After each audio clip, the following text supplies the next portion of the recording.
Okay, folks, here you have the Tutor Planner. This is a Google Docs spreadsheet that is created to help track your students. I made it for myself. It's been working wonderfully for the last couple of months, and so now I'm rolling it out to everybody. It's simple, is you just can put into your student's name into the spreadsheet right here. So I can put in John, and you put in their email for the parents. This is mainly for tracking for emails, for payments, that type of thing. And any kind of student ID you want to track your own students. This will come in handy later on as I throw out updates that'll allow us to link things into the ledger and other areas. Other name, you could put their Chinese name, you could put their parents' name, whatever you want here.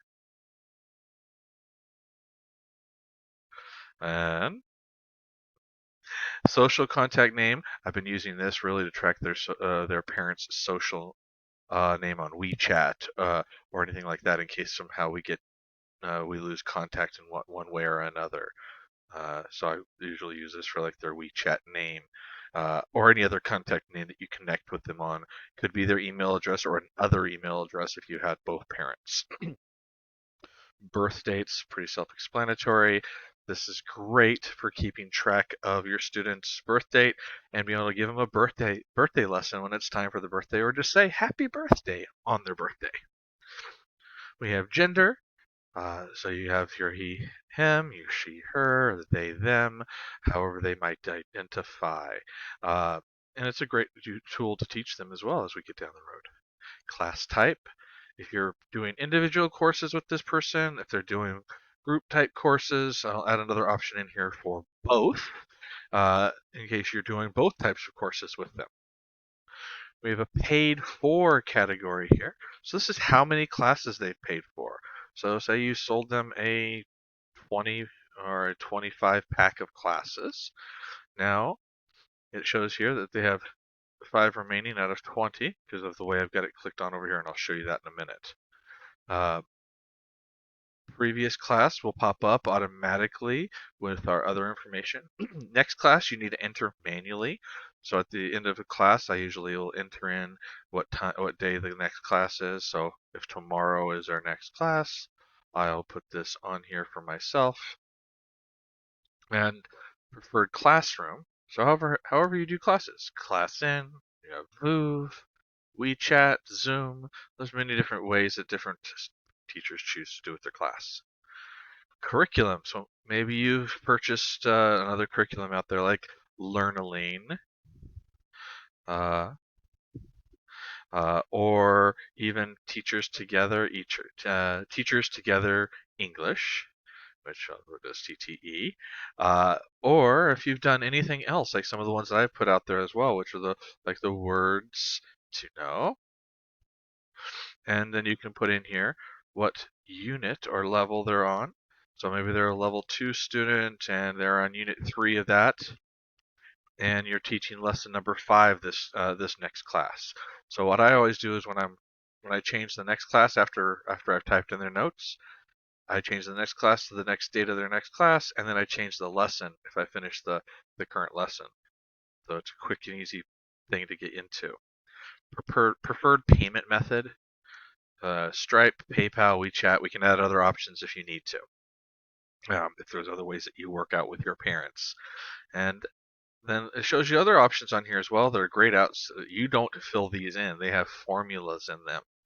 So if you clicked on them, you would see that they actually have formulas.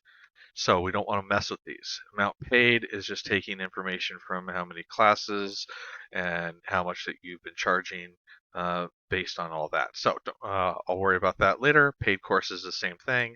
It's going to track it based on some other data that we have. Down at the bottom, you'll see that there's a class performance tracker. This will fill in as you fill in your data if you're doing notes and tracking data throughout each and every class. It also fills out onto these nice little graphs if you're a graph type person. So that brings us over.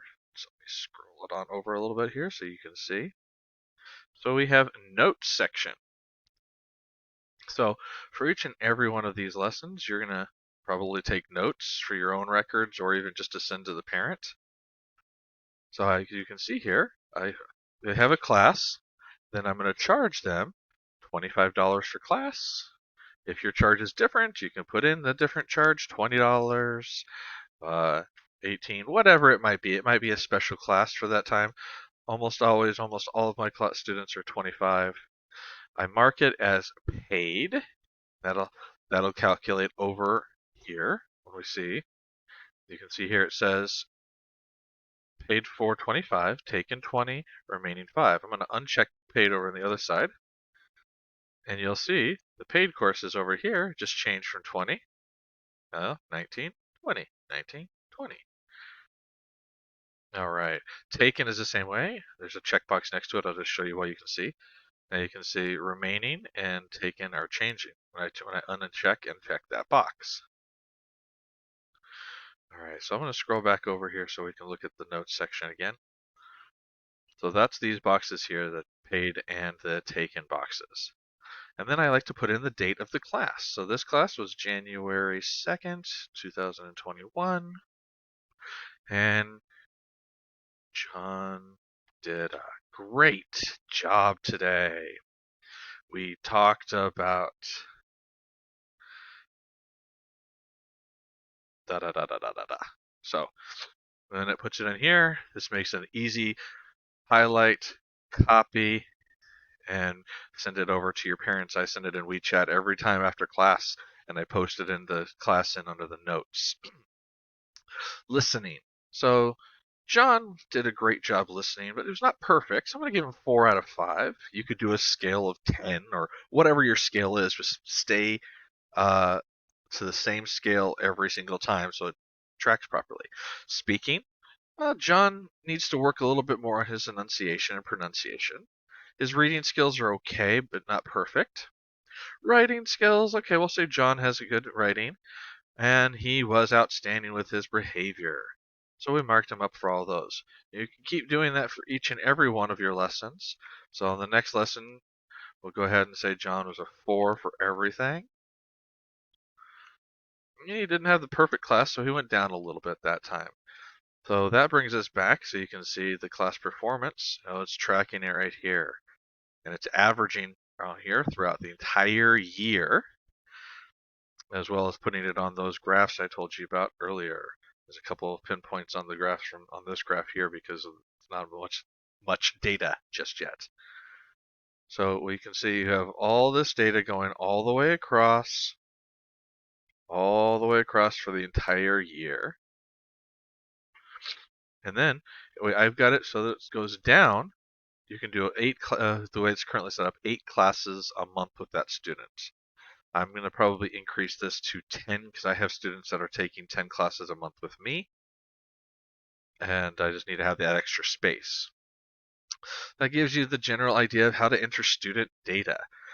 Now, say that you fill the entire year out and you want to start over, but you don't want to like create a brand new spreadsheet and erase everything manually.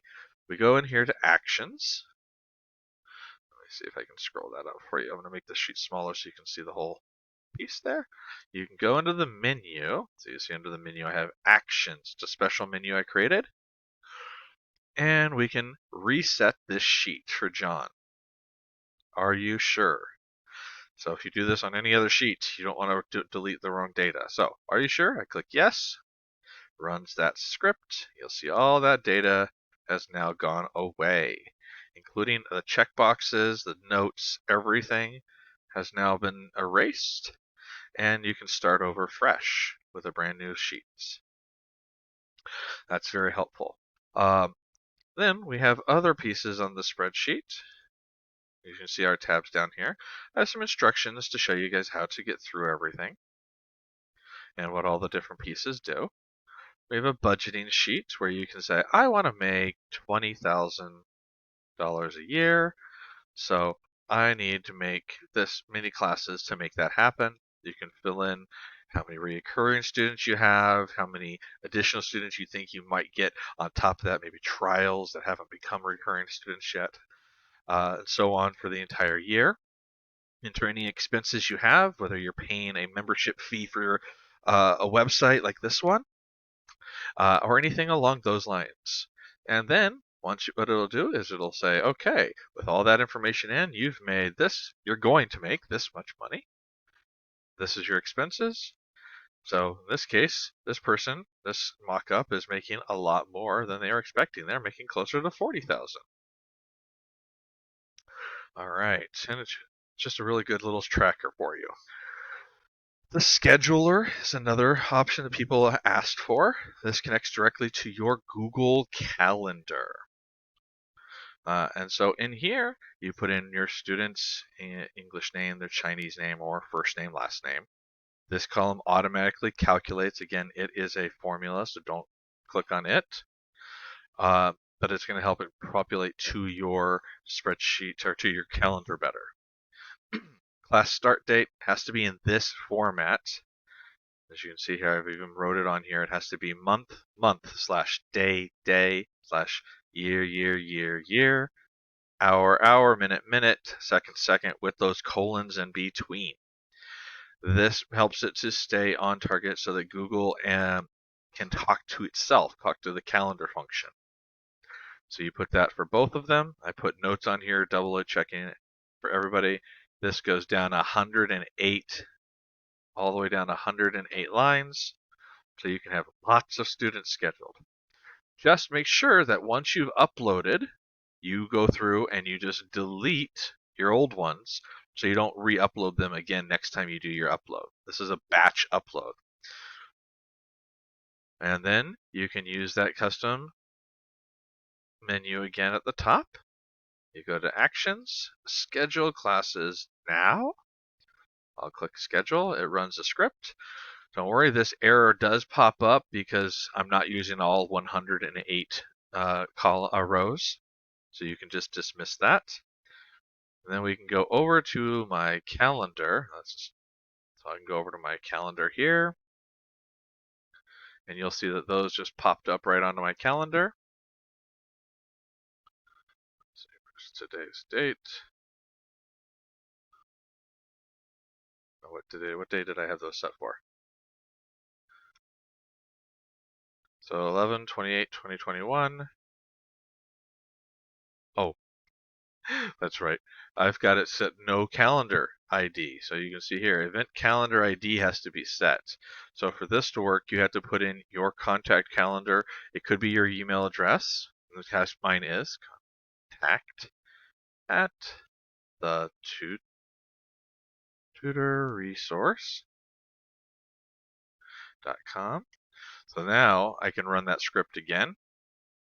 Actions, schedule classes now, running the script. I can dismiss. Then I go over to my calendar, and you'll see 1 p.m., John Call. 3 p.m., David Cole. Meetings. Same as I have them set here, 1500 and 1700. In times, they're half-hour classes, so they show up on the calendar as half-hour classes as well. So that's how that function works. Go back over here. That pretty much gives you the most of it. I've got a ledger on here, which is right now just for your benefit if you want to keep track of everybody individually on a long line spreadsheet. Eventually we can add this so that it can track by those ID numbers. And I have a benchmarks tab on here, which kind of gives you some ideas of some of the ESL proficiency levels if you want to follow that when you are marking in your listening, your speaking, your writing categories on the student tracker. All right, folks, that's it. That's what this tracker does. I hope that was very informative for you. If you have any questions, please email me at contact@thetutorresource.com. Thank you.